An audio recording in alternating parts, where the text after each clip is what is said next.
Magandang araw po mga kababayan, welcome po sa Pinilakan Lakbay. Ayan, medyo maganda po ang panahon po ngayong araw. Meron pong bagong bukas po dito na kainan. Tampuan natin, Korean restaurant. First time po dito po sa Oulu, Finland. Kaya sobrang excited po. Kumilig po sa mga Korean food eh. Samahan po ninyo ako. Idala po muna ako alaman dahil medyo dry po. Naway safe po ang lahat. Sa Pilipinas po maulan. Ito naman po dry. Kailangan lagi nagdidilig.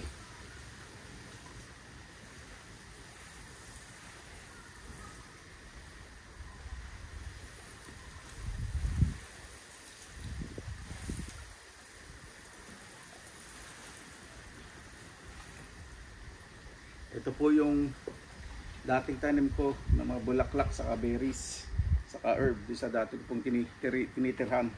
Mga perennial po yan, ibig sabihin walang kamatayan. Tutulog sa winter at mag-sprout po. Tutubo ulit sa springtime at maganda sa summer, di ba? Nung makalawa, patubo pa lang po yan. Tingnan po ninyo ngayon. Ito po yung ano po, labanos na pula na maliliit o red radish. At yung lettuce po, ganun din. Bilis pong lumaki, no? Tapos, yung mga sili ko po, ito.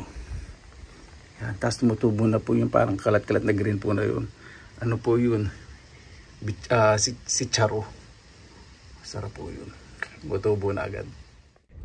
Napakasarap pong bumiyahe dito kasi wala yung humid o yung singaw na mainit na talaga pagpapawisan ka. Napakasarap po talaga. Napakaganda po ng mga view. Napakalinis ng paligid. May disiplina po yung mga tao. Nakakatawa po. Pasensya na po sa paulit-ulit yung disiplina kasi ayan po talaga nagpapaganda po ng isang bansa kapag may disiplina sa isang komunidad lang, sa magkakapit-bahay, baka maging tourist destination pa yung lugar nyo. O kung may mga ilog yan, sobrang linis. Hello, baka maging resort pa yan. O, di ba? Ayan po mga kababayan, nandito po sa nag-iisang mall po sa lugar po namin dito sa Oulu, Finland. Pupuntahan po natin yung bagong restaurant, Korean restaurant. May pagka-authentic daw po yung place. Papalaban tayong buffet po. First time po magkakaroon dito ng Korean restaurant.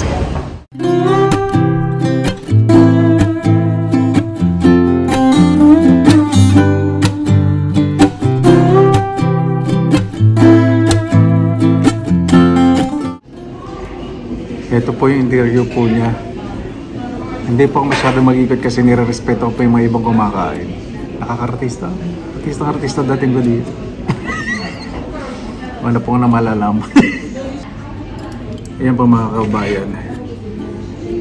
Nakalimutan ang pangalan itong noodles na to. Ito. Yung medyo clear. Tapos meron pong kimchi, may stir fry, vegetables, merong beef. Ito.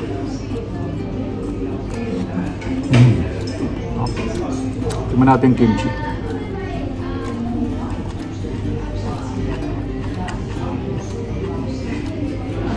Yung kimchi kulang sa anghang pero masarap.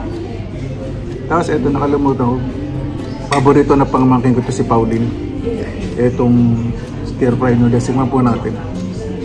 Ito po yung traditional na makikita sa mga Korean restaurant.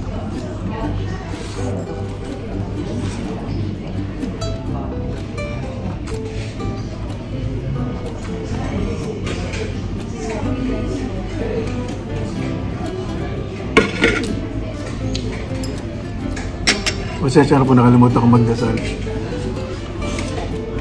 Pagka maraming salamat sa biyaya na ito. Yung bawat isa po ligtas. Nagkaroon po ng quality time sa kanilang mga mahal sa buhay. Kaya pala po sa amin, gusto ko na po namin sa inyo sa kanilang susabihin. Hindi na po natin pasensya na po. Tapos ito yung fried chicken. Tapos marami silang fried chicken dito. Mamaya try natin iba. Ito yung sweet and spicy fried chicken nila. Yung pinirutasyon ng ulam. Crispy outside, soft inside. Napakasarap.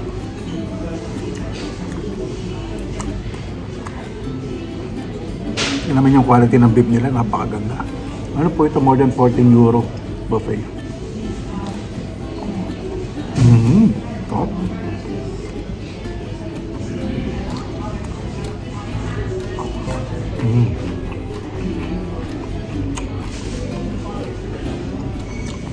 Yung kimchi, Ito po yung ready. Dalawang klase po kasi yung kimchi, yung kahalo lang. Tapos ganito, press na press po yung ano, Chinese cabbage. Masarap. May anghang pala, nasa gitna. Naramdaman ko na. Sarap. Yung stir fried veggies nila, hindi sa overcook.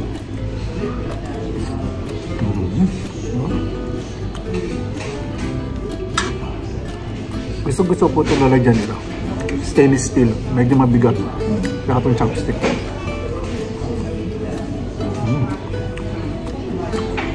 Ang sarap.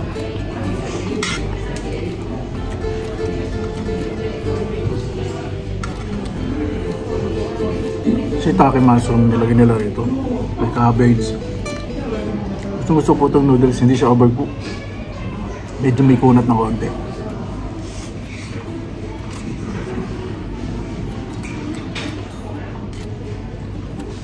Sarap.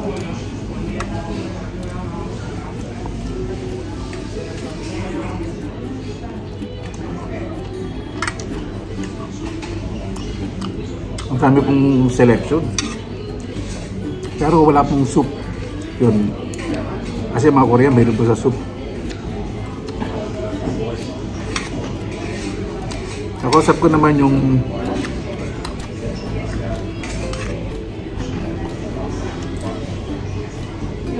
OICD, sabi niya, siyempre kaumpisa pa lang, maraming ang suggestion yung mga customers.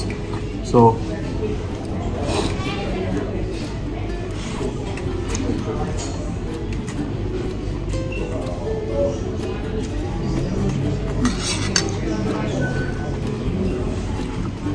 magdadagdag pa po sila sa menu nila. Masarap. Ang chicken masarap.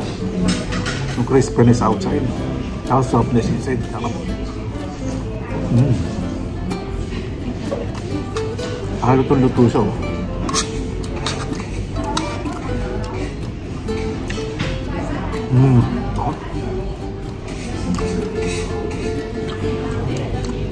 Masarap itong kimchi. Ito yung bagong gawa tapos sineserve agad. Yung freshness malalasa niya.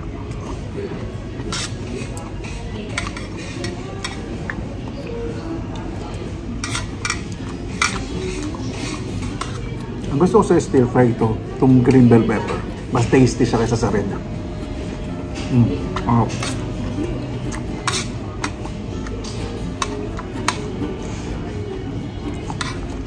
Ang sarap ng beef.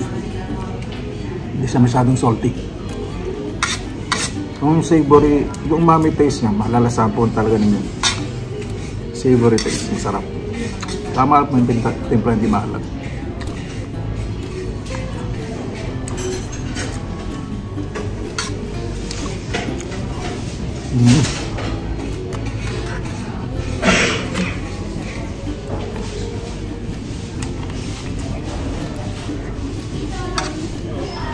Ganyan po sila dito pag kumain, hindi po maingay.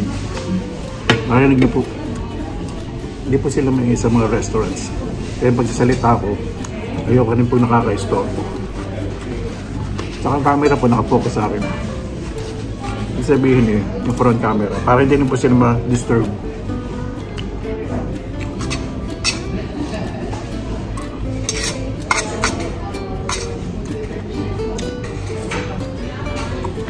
Hop.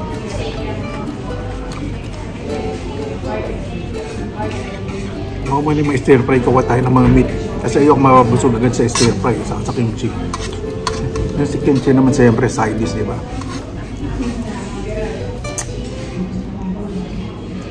Fried chicken. Sarap to the bones talaga. Yan.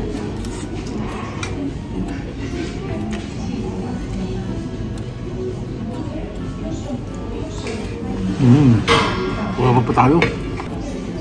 Ayan. Kumuha po ako ng beef. Tapos may stir fried na chicken. Ito. Tapos kumuha ko ng tempura. Tapos ito, yung parang ano, parang siomai siya. Na ganito. Balot. Tapos fried rice. Ito. Try po natin. Ito muna. May sauce po pero gusto kong malalasaan yung linamnam.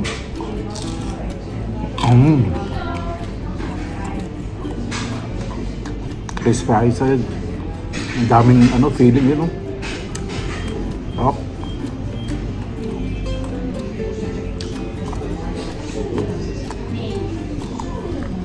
Hindi ko pa alam kung yung feeling.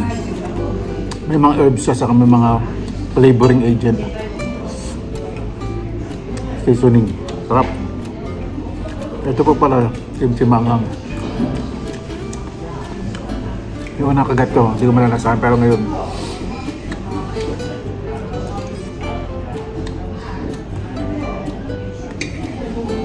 pero mas gusto po dun sa kimchi yung preserve, yung medyo masim-masim. Ito po kasi yung fresh na ready to serve.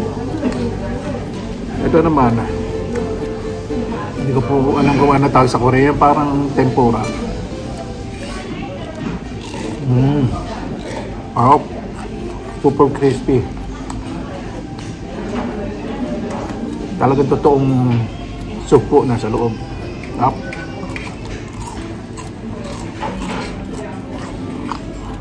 Pati buntot kain.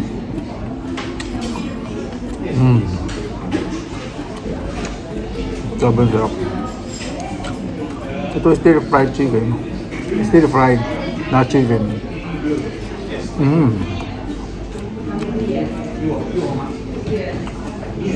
Sarap. Tingnan po muna natin yung fried rice.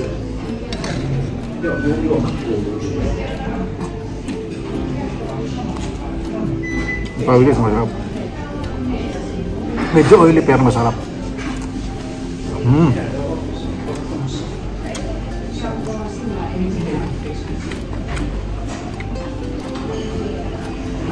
Kaya po, pusin ko muna yung pagkain ko.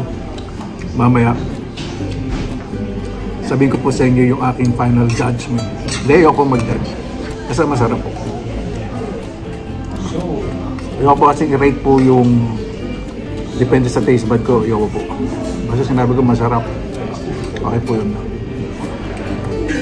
Ayoko po. May kita-kita po tayo. Dessert. Ayan po mga kabayan, dessert na po tayo. Buha po ng fresh watermelon, may cucumber, may pickle na labanos na may carrots. Mga pa rin po ang stir fry na biberong apple salad. Tingnan po muna natin yung apple salad. Parang may cream, hindi ko po alam kung ano nilagay. Alastig na dessert to, no? May karne pa rin.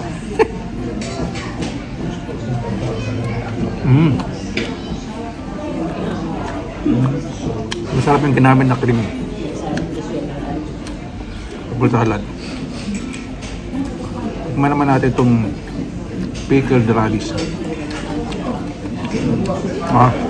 Matamis. Bagay na bagay dito sa stir fried na beef.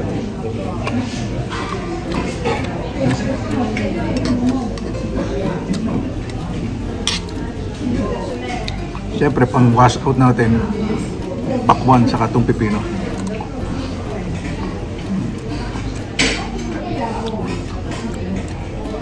Babalik po ako dito. Top.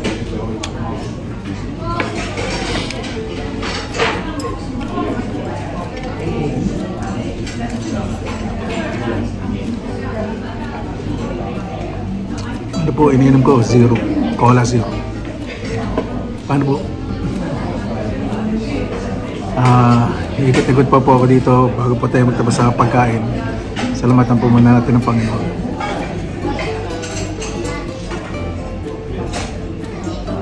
Amen. Yan, kita-kita po tayo mamaya. Yan po yung mall po sa amin. Maganda naman, sosyal. Maganda yung color palette. Hindi po masyadong maraming tao ngayon kasi maganda po yung temperature, mga plus 25, hindi po masyadong mainit. Mga nasa beach po yung mga tao, nasa summer cottages, outdoor. Gusto po talaga nilang maging brown. Siyempre iba po yung culture dito, iba yung skin color nila. Sa atin, gusto natin pumuti. Ibig sabihin hindi natin mapipigil gusto na tao, di ba? Yung mga chismosa nga, ano gawin natin pagtatago, hindi natin mapigil. May GC pang mga aswang, di ba? So, hayaan lang natin kung saan masaya mga tao. let's just enjoy our life, buhay natin. Focus tayo sa mas masaya para lalong mas maraming maiinis.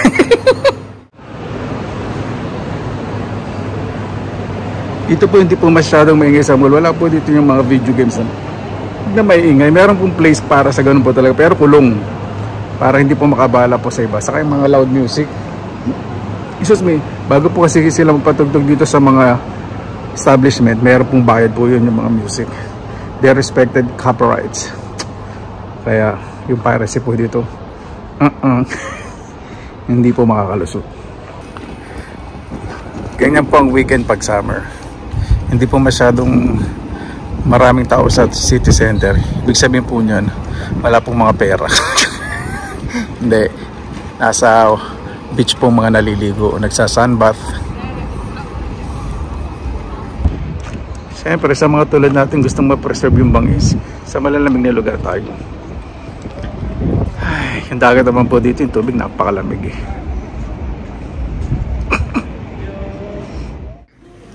Siyempre maghihimagas o magde-dessert naman ako nung kahit paano tumutulak yung wallet ko, di ba? Hindi naman po paghihinagpis. Kailangan i-treat po natin sarili natin kahit anong pagdadrama gawin natin sa abroad, di ba? Hindi ganyan naman po tayo nasa abroad. Kailangan treat po natin sarili natin. Ayan po, dito na po tayo sa bahay. Dito na po sa front yard, mainit. Pahapon na rin at titiligan po yung mga halaman. Ipakikita po ko sa inyo. Ito. Nadagdagan ng silhouette ang bahay kanin ko. Ito po yung mga tanong ko, bichuelas. Kailangan po araw-araw talaga itong dinidigan. Dali pong matuyo eh.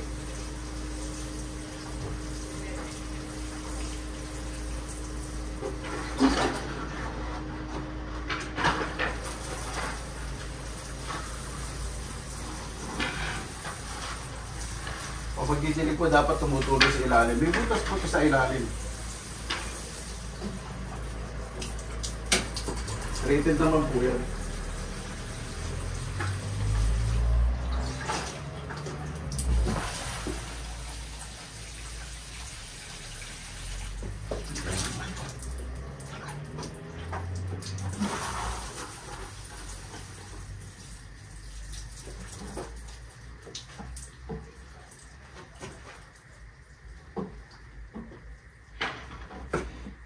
Ayan po. Muna tayo. Konting paaraw. Maraming salamat na po sa inyo oras sa sa Pinilakan Lakbay. Kapag may mga bago kayo na po talaga dito, pinupuntahan ko po. At yung paggalaman ko syempre, ito po yung isa sa pinaka-the best kong libakan. Maganda po yung sa katawan eh. Mapan po yung firm. Mapafirm ng abdomen. Maraming salamat po sa inyo oras sa Pinilakan Lakbay. Basta lagawa tayong positive vibes, good vibes. God bless, ingat palagi, magandang araw. Laban lang!